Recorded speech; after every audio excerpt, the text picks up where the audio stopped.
Hi there. Quite a lot of things at Manchester United Football Club are not making much sense right now. And I'm not just talking about co-owner Jim Ratcliffe, but I will start with a British billionaire. His comments about our much-loved academy slipping don't add up. He's again defended his brutal cost-cutting without explaining how he spent £200 million in the transfer window when he said the club was facing bankruptcy. And I don't believe Ratcliffe is genuinely guaranteeing Ruben Amorim 3 more years at Manchester United. I'll come back to Ratcliffe's interview on a New Times podcast shortly. But first, what do we think of the possibility of Ratcliffe's partners, the Glazers, going behind his back and selling Manchester United to a mystery buyer in the Middle East? Yesterday's headlines claiming a deal was already underway were clearly premature. No such deal could have been at an advanced stage without the New York stock market being alerted, and that hasn't happened. The source of the story is now saying it's not his own country of Saudi Arabia behind the bid. But I wouldn't dismiss the tweets made by Saudi billionaire Turki Al-Sheikh as mischief-making. Far from it. Al-Sheikh is a government official and sports promoter extremely well connected in all sporting matters involving Saudi Arabia and their neighbours in the UAE, where the potential bid now seems to originate.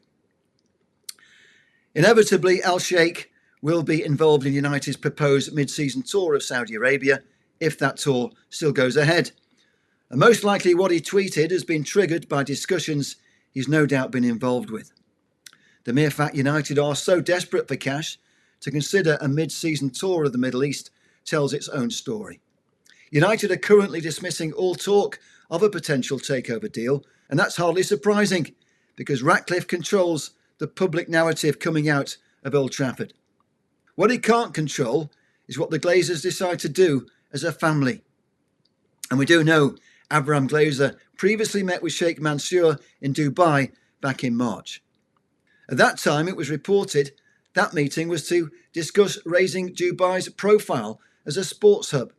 The latest suggestion by Turki Al-Sheikh that a UAE-based consortium is now preparing a bid for Manchester United does not surprise me. There are very few investors with the resources to pay what the Glazers want, and Dubai is a super-rich tax-free state. Ironically, the new home of Rio Ferdinand and his family. Ratcliffe, meantime, continues to shower praise on the Glazers, describing his co-owners as nice people who are passionate about Manchester United. So passionate, they're rarely seen at Old Trafford. And the fact remains that the Glazers do currently have a window of opportunity to sell Manchester United to a third party. Ratcliffe insists that won't happen, but we all know the Glazers do what's best for the Glazers when it comes to business. And several national newspapers claim the Glazers would accept £5 billion for their remaining 48% stake in our football club. That, of course, is pure speculation, but the fact remains, under the terms of the deal, the Glazers can force Ratcliffe to sell his minority stake in Manchester United due to a drag-along clause, a clause that became active in August. Now, if the Glazers accept an offer for the entire football club, they can force Ratcliffe to sell his shares on the same terms. Ratcliffe has no power of veto, despite being the single biggest shareholder. He'd be powerless to prevent the sale, but he does have the right to match any offer. So how real is this possibility of a takeover from a consortium in the UAE? And could this be good for Manchester United? Well, it's no secret I've consistently opposed any form of state ownership at any football club in the Premier League. My ideology has not changed, but I do think it's inevitable under current law that there will always be a substantial overseas investment in Manchester United. Looking ahead, it seems most likely that any future investment will come from either the United States, the Middle East, or both.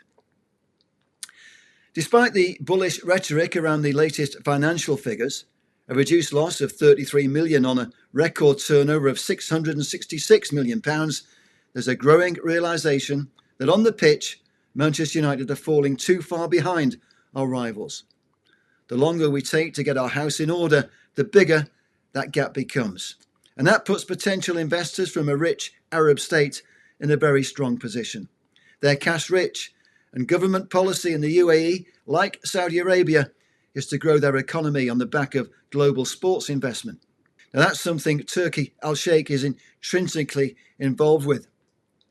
In Saudi Arabia, we've already seen it with boxing, Al-Sheikh being a driving force behind staging high-profile fights. And I wouldn't rule out the Saudis getting involved even if they're not in talks now, because sport is their business. We've seen what the Saudis have done with golf, what they've done with snooker, and now we're seeing their growing influence in football. The Saudis are leveraging their way into football at the highest level. We're already counting down to a FIFA World Cup in 2034. When Cristiano Ronaldo accepted a king's ransom to go to Saudi Arabia, it was a massive sea change. Personally, I was disappointed at the time because I felt Cristiano had sold his soul to the Saudis, a country with a poor record of human rights abuses. The counter-argument is that Ronaldo's presence is symbolic of the desire to change. The mere fact he's not married to his partner Georgina reflects an acceptance of Western culture and choices. Ronaldo, meantime, has become the first billionaire footballer and maybe even a future investor in Manchester United. He's always said he sees club ownership as a possibility for him in the future. At an awards ceremony in Dubai at the end of last year, Ronaldo said he doesn't want to be a coach when he retires. He said that ownership is much more appealing. And specifically talking about what's wrong with Manchester United, Cristiano said this: "The problem is not always the coach. It's much more than that. If I will be the owner of the club, I will make things clear and adjust what I think is bad there." So clearly Ronaldo has thought about what he'd do if he was part of a United ownership model, and he is obviously well placed to be part of any consortium originating in that part of the world. While I don't want United to be state-owned, I can see an ownership model evolve that does include major Arab investment. What I would say is that I'd like to see newly appointed football regulator David Kagan ensure that the interests of fans are protected. What I've long advocated for is that any takeover requires a fan ownership element. That model works well in Germany for Bayern Munich and in Spain for Real Madrid and Barcelona. Here in the UK, I'd like to see a minimum of 25.1% of shares ring-fenced for ownership by ordinary fans. How that would be regulated could be the first meaningful role of the new football regulator, but I'm not holding out much hope for that being pursued at this stage. What we do know is that regulator Kagan clearly wouldn't object to any Arab takeover at Old Trafford. English football's first regulator this week admitted he can't block owners accused of human rights abuses from club ownership.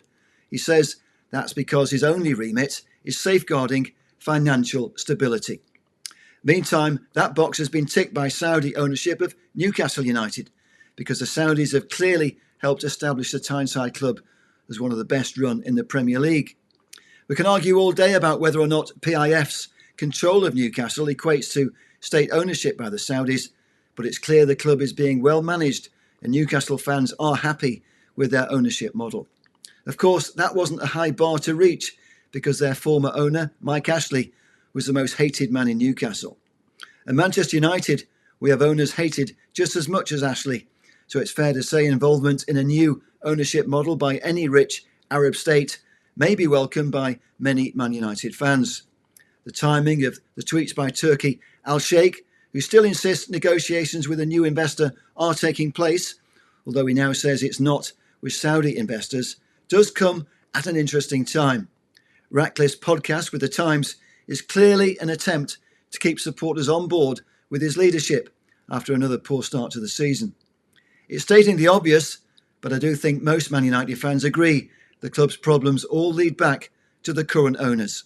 The Glazers saddling the club with £1 billion of debt, plus another £2 billion poorly invested in the transfer market, while Ratcliffe and his Ineos mob have only made matters worse so far in their 18 months at the wheel. And that brings me back to Ratcliffe's much talked about interview on the Times newspaper's New Business podcast. The headline statement that Ratcliffe is giving Ruben Amorim 3 more years to turn the club around is quite frankly misleading. On first viewing, it's a much needed vote of confidence for the head coach that many fans would still love to see succeed at Old Trafford. I agree that the media's incessant scrutiny and blatant anti-United narrative is a massive handicap for any coach in the hot seat. It's always been the case that a new manager needs time. I don't believe Ratcliffe when he says he's giving Amorim 3 more years. We all hope the win against Sunderland was the turning point that launches Ruben's Reds on the right path. But we all know if results do collapse, Amorim could be out of a job well before 3 years. And that could happen this season if we're consistently nearer the bottom of the table than the top.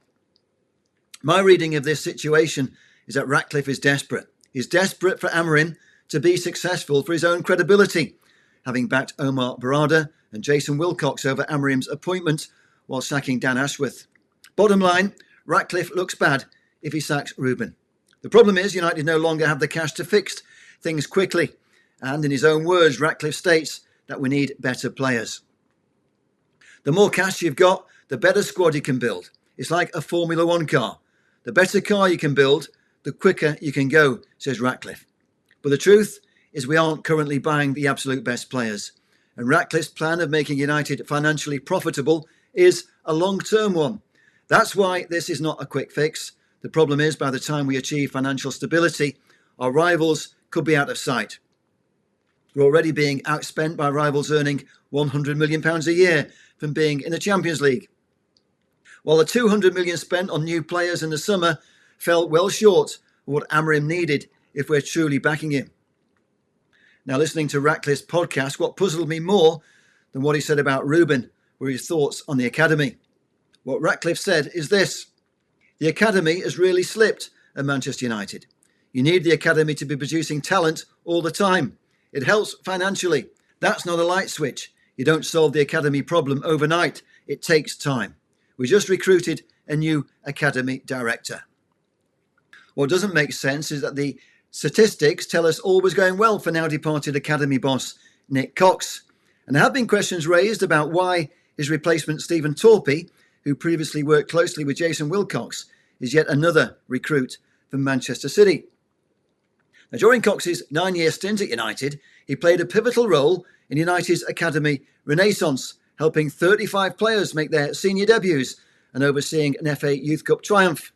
Also, Cox oversaw the continuation of United's record of including an academy graduate in every first-team matchday squad since October 1937. A record only under threat as a consequence of Amorim offloading both Garnacho and Rashford while sidelining Kobbie Mainoo. Now, season before last, our under-18s won 3 national trophies in the 2023-2024 campaign. And over the last 2 seasons, the under-13s, the under-14s and the under-15s have all been national champions. Also, between 2019 and 2024, United Academy graduates played 25% of first-team minutes, only second to Bayern Munich in the top 5 leagues. While United ranked second in the Premier League table for minutes given to teenagers last season. So when Ratcliffe says the academy is not producing, I'm not sure what he's talking about. And don't forget Scott McTominay, who was last season's Player of the Year in Italy and a Ballon d'Or nomination. As for Ruben Amorim, what he needs right now, more than false promises from Ratcliffe, is for United to go to Anfield and beat Liverpool next weekend. Ultimately, talk is cheap, and this is a results business.